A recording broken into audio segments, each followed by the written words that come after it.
meandering campaign speech yesterday in New Hampshire.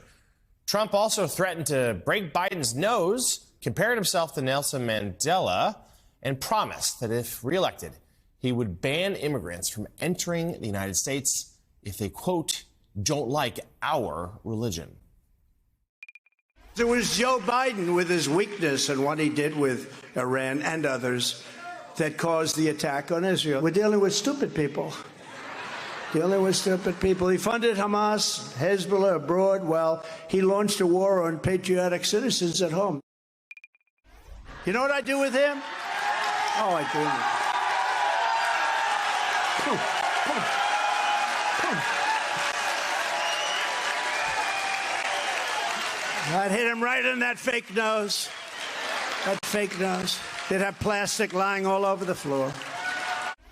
On day one, I will immediately restore and expand the Trump travel ban. I will implement strong ideological screening of all immigrants. If you hate America, if you want to abolish Israel, if you don't like our religion, then we don't want you in our country, and you are not getting in, right?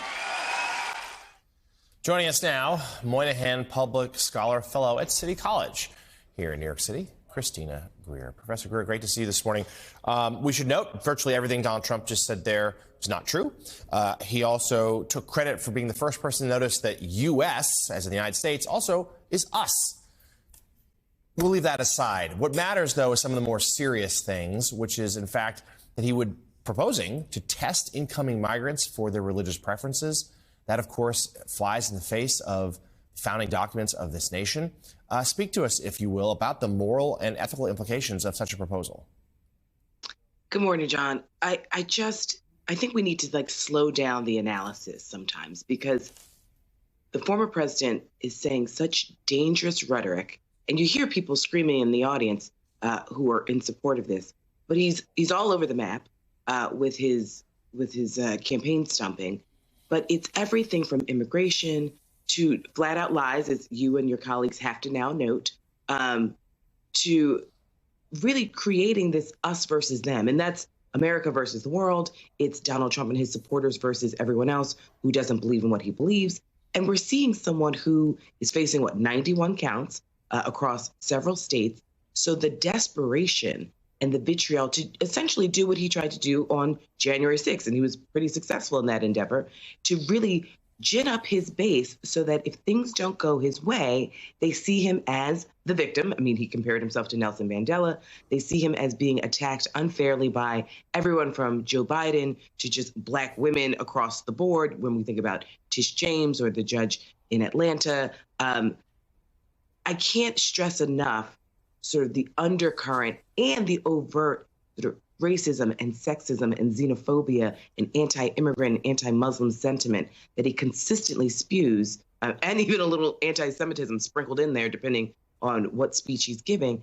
And it's just so dangerous to think that he is the front runner for the Republican Party, and shame on the Republican Party for letting him get this far yet again. In 2016, he seemed to strike a chord with some voters, particularly white working class voters, with his us versus them rhetoric. It seems this time around he's hit on a slightly different idea, this concept of, well, they are coming after me. They could come after you next.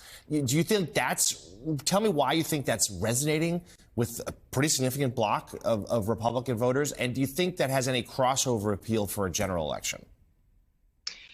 It does, Jonathan, and because in your previous segment, when you talk about, the price of orange juice, I mean, that's real. People go to the polls for pocketbook issues. We always have as Americans. And so if you can keep it somewhat vague, this is why you see Donald Trump making inroads with Latinos and Asian Americans and a small sector of Black men. Black women seem to be immune to whatever it is he's selling. But, if you can keep it relatively vague, a lot of people, let's be honest, they do feel nervous about their financial prospects. They are feeling pinched when they go to either the gas station or the grocery store. So if he says, well, you don't have because of them, they're taking, right? It's that the negative ethos of America that has always been here, that we've worked tirelessly over several hundred years to sort of erode. He's excavating consistently the worst of our values to pit us against one another. And we know history has told us Anytime we've progressed as a country, it's because we've pulled together. It's not because we've fought one another over essentially scraps. So if we want to talk about us versus them, we need to think about the tax breaks that Donald Trump gave his friends and family members. We need to think about all the financial ways that he, assists sort of the top 1% and not the people who are at his rallies. But sadly, they don't see that.